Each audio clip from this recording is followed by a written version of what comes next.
section on Craigslist called Casual Encounters, where people would seek casual relationships and hookups. This section mainly had ads from questionable women and older men looking for such interactions. However, Craigslist removed this section a long time ago for clear reasons. I was one of those men seeking casual encounters, and before you judge me, please hear me out, because I have my reasons. I've been married twice, and both marriages ended in a bad way, causing me to lose everything and start over from scratch. My first wife was my high school sweetheart. She went to college while I attended trade school. After she graduated, she found a job, and we got married. A few years later, we had a son. I was working on building my business during this time, putting in long and exhausting hours. I was rarely at home, so my wife decided to reduce her working hours, and despite not having a college degree, I was making more money than her. It was an arrangement we agreed upon to allow her to spend more time with our son.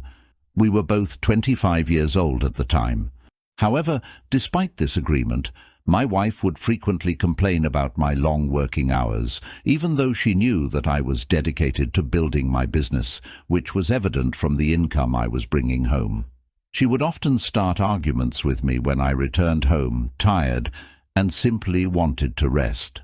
The situation took a troubling turn when she began accusing me of having affairs with other women out of the blue, which caught me by surprise, and I didn't address it, thinking it would eventually resolve itself. Things didn't improve between us. I even went to the extent of turning on the location feature on my phone so my wife could always know where I was. But she kept on insisting that I left my phone behind and went somewhere else to cheat on her. Truth is, I was never cheating. I didn't even have the time to cheat because I was swamped with work. My business was at a point where I had to be there all the time, or else it would fail. I tried to make things better by calling my wife every 2 hours, thinking it would help ease her suspicions. But I noticed that when I called her between 1 to 4 o'clock, she wouldn't answer. That got me thinking. Maybe she was accusing me of cheating because she was doing just that. I discovered that her phone's location feature showed she was always at home, so I decided to drive by my street and see for myself during those hours when she wouldn't pick up her phone. I parked on the street corner near my house and watched as my 19-year-old neighbor's son left my house. I was shocked. I couldn't believe she would stoop so low, all the while accusing me of infidelity when she was having a relationship with our neighbor's teenage son. When I confronted her, she initially denied it until I threatened to tell the neighbor's parents. Then she admitted to it and tried to blame me, saying it was my fault that she cheated. She claimed if I wasn't so focused on my stupid business, she wouldn't have strayed. This stupid business was the same one that provided for our family. Our son was just 3 years old at the time, and despite everyone, including my parents, trying to convince me to work things out, I refused. This led to a bitter divorce that cost me my business. I made sure to expose my ex-wife's affair to all our friends and the parents of our 19-year-old neighbor. I even got into a big fight with the neighbor because I was deeply hurt that this young guy was involved with my wife. It's a long story, and I won't go into all the details, but the divorce was a bitter one. I lost my house, and my business eventually went under. My ex-wife thought she could use our son against me because she knew how much I was making from my previous tax returns.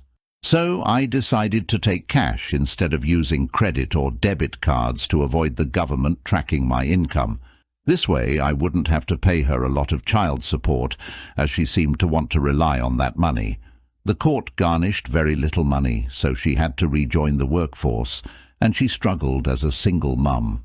I didn't escape unscathed either, as my scorched earth strategy significantly affected my business, and I had to downsize. A few months after my divorce, I should have taken a break to heal, but instead I fell in love with another woman, and our relationship escalated quickly. She knew how I disliked cheaters and offered a shoulder for me to lean on. Little did I know that her infidelity would be even worse than my first wife's. To make matters worse, I had hired her earlier in my business, and she managed my financial records, accounting, and payroll. I even made her a partner in the business. A year later, we walked down the aisle, and a year after that, she gave birth to a baby girl. I was thrilled and loved the child with all my heart. As the baby grew, family and friends often commented that she didn't resemble me, but I took it lightly since my wife was the attractive one, and I thought it was meant as a compliment. However, because of my past experience with infidelity in my previous marriage, I was always vigilant. When the child turned 5, I decided to get a DNA test, and to my surprise, the girl wasn't biologically mine. As you might expect, I didn't handle this situation well. I made threats towards my ex-wife and myself, and I even held her at gunpoint, which led to the police being called. Fortunately, the police didn't use deadly force, but I was arrested and taken to a psychiatric ward. It was a difficult time.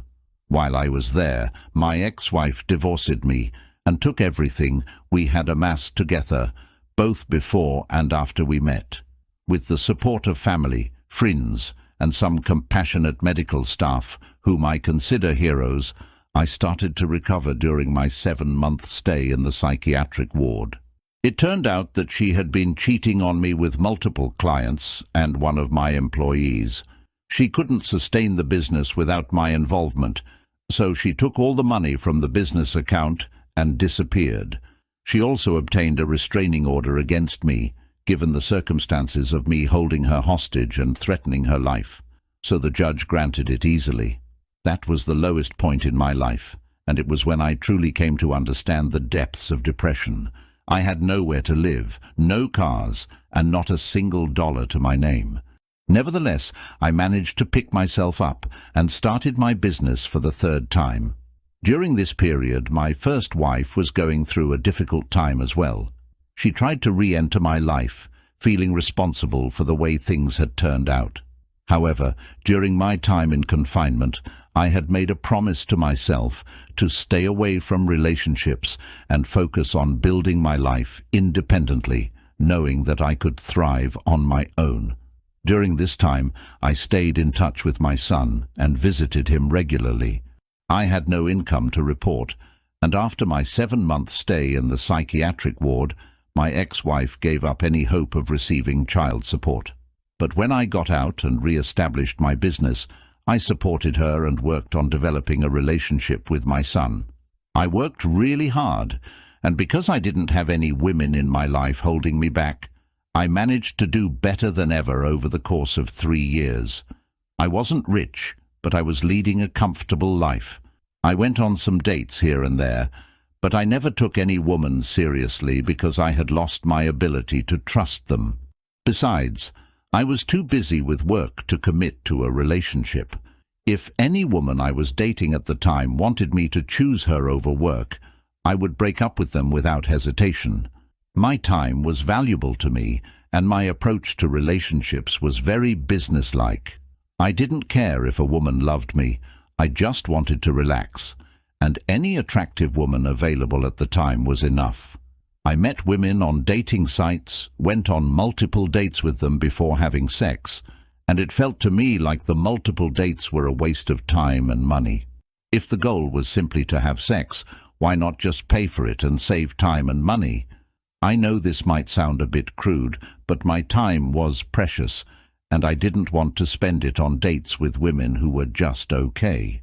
I had to listen to their conversation before getting some average intimacy, and they often acted like they were doing me a favor after I'd already spent a significant amount of money on them, including both time and cash. Spending $10,000 for unsatisfactory encounters didn't sit well with me, so I decided to cut to the chase and pay for sex up front, making it a more straightforward transaction. I wouldn't have to deal with them afterward, and it seemed like a better deal for me. This was how I ended up becoming a client for sex workers and turned to Craigslist. I narrowed it down to about 5 girls who became my regulars, so I didn't have to look for new partners as often, To me it felt like a good deal because they understood it was a transaction, and if they were a little nicer, I might give them a tip. The customer service I received from the girls I had in my rotation was excellent. To be honest, maintaining a rotation of 5 girls who understood that our relationship was transactional was less expensive and more satisfying than having one wife. I didn't have to listen to their problems or deal with the everyday drama in their lives. I was also traveling more when I decided to take a break from work. I visited places like Vegas and even went to South America a couple of times. Fast forward a few years, and my son had just graduated from high school. He expressed his desire to join the military, likely influenced by my father, who had a military background. I had several family members in the military, so it wasn't unusual. Although I wasn't the military type due to the impact my father's absence had on my family when I was growing up, I couldn't object to my son's decision. I gave him my blessing and felt proud of his commitment to sacrifice for the greater good. He proposed to his girlfriend, and they got married before he left for his military service. At the time, I didn't know what to make of it, as I didn't want to be the dad who told his son not to marry the love of his life. Given how things had ended for me in my past relationships, I hoped it would be different for him. My ex-wife attended his wedding as well, and I even made a comment about it to her. She tried to downplay it, but I understood that for a young man out at sea, having someone to write love letters to and the comfort of coming home to someone were important, so I didn't want to deny him that. About 5 months after my son left, I began talking to a girl on Craigslist. We decided to meet in a public place with cameras to make introductions and ensure we were comfortable with each other. We had planned to meet up at a Starbucks near my house. I usually didn't bring them to my house unless I had seen them a few times. That evening, when I got there, she was already waiting for me. We had agreed on the price through email, as our initial conversation was done that way. I arrived at the Starbucks and waited in my car until she sent me an email saying she was inside, waiting. When I opened the door and walked in, I was taken by surprise. My son's wife was sitting in one of the chairs, wearing the same outfit as the woman I was supposed to meet. I had already given her a description of the person she was expecting, but there she was, my son's wife. I froze as soon as I saw her and considered running away, but she had locked her eyes on mine, and I could tell that she felt the same shock and surprise as I did. I was shocked by the situation. She was only 19, and I couldn't believe that a 19-year-old girl was involved in this. After the initial shock and shame wore off, my curiosity got the better of me. I wanted to understand her real story, to know how my son had met such a girl. She seemed ashamed and tried to leave, but I physically stopped her and convinced her to sit down. I asked her why she was doing this, especially since I thought she was in college. She explained that a friend had introduced her to this way of making money on the side. I inquired about how many times she had done this before, and she replied, 3 times. What surprised me even more was that she wanted me to keep it a secret from my son, and in return she offered to be intimate with me. I couldn't believe it. I told her that her marriage with my son was over, and what we should be discussing at that moment was who should tell him first. She attempted to explain that my son wouldn't take the news well, and it would break his heart. I acknowledged the difficulty of the situation, but mentioned that, if it were me, I would want to know the truth. She pleaded with me and even offered intimacy in exchange for my silence, but I firmly refused. Then she resorted to blackmail, which surprised me. I couldn't help but think, this little troublemaker. She threatened to expose my search for intimacy with women on Craigslist.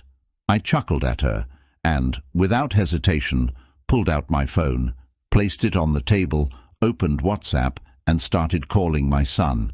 When she realized what I was doing, she quickly ran out of the Starbucks. The phone kept ringing, and I hadn't expected my son to pick up, but he did. I asked him how he was doing and if he was ready to discuss something serious. I told him to find a seat and sit down because there was an important matter I needed to talk to him about. It wasn't a secret that I travelled and occasionally paid for intimacy with women. My ex-wife had known about it and used it against me when I refused to reconcile with her. She had disclosed it to my son some time ago, and he confronted me. I was honest with him. I'm not the type to sugarcoat things. I'm straightforward to a fault. I've never lied to my son, no matter how challenging or serious the situation was. I always take responsibility for my actions. So, it wasn't a surprise to him when I admitted to looking for intimacy on Craigslist. What truly left him speechless, however, was that his new wife had not only responded to those emails, but had been doing so for a long time. She claimed it was with 3 men, but I was convinced it was more than that. I decided to give him some time to process what I had just told him and let him know that he wasn't the only one who had been betrayed, as I was a living example of that. I assured my son that what had happened wasn't his fault, and I let him know that I would be there for him. That's how our conversation ended, and I headed home. After our call, my son tried reaching out to his wife multiple times, but she didn't respond. He realized I was telling the truth when she didn't answer as she was supposed to. She claimed I was lying, but my son was clever enough to see through her denials. Over the following week, there were back-and-forth phone calls, and it took several days for her to finally admit to seeking intimacy on Craigslist. As soon as he was granted leave, my son returned to divorce her. I understood how tough it was for him, and I did my best to support him. When his mother found out the reason for their separation, she tried to blame me. However, my son defended me, telling her that it was a blessing that I had discovered the truth, and even took a jab at her, questioning why people like her cheat on their partners. That silenced her rather quickly. I wasn't there to witness the conversation, but my son later told me how it had gone. Strangely enough, after his divorce, we grew even closer, and I started giving him advice on love and relationships. I never told him not to get married or be in a relationship, because everyone's circumstances are different. He might be luckier than his old man. What I did was share my experiences with him and let him make his own choices about how he wanted to live his life. These days, it's too risky to search for women on Craigslist. Since that incident, I've thrown myself into my work. I'm currently casually dating someone who, like me, is a divorcee with children, a demanding career, and a busy life. As I've grown older, I've come to appreciate the company of women who have substance and depth. However, I do occasionally travel abroad to experience some youthful energy. My son was honorably discharged from the military and is now working in the same field as I am. I hope that he'll eventually take over the business when I decide to retire. What's more, he has a serious girlfriend, and I've noticed that he's taking things slow and not rushing.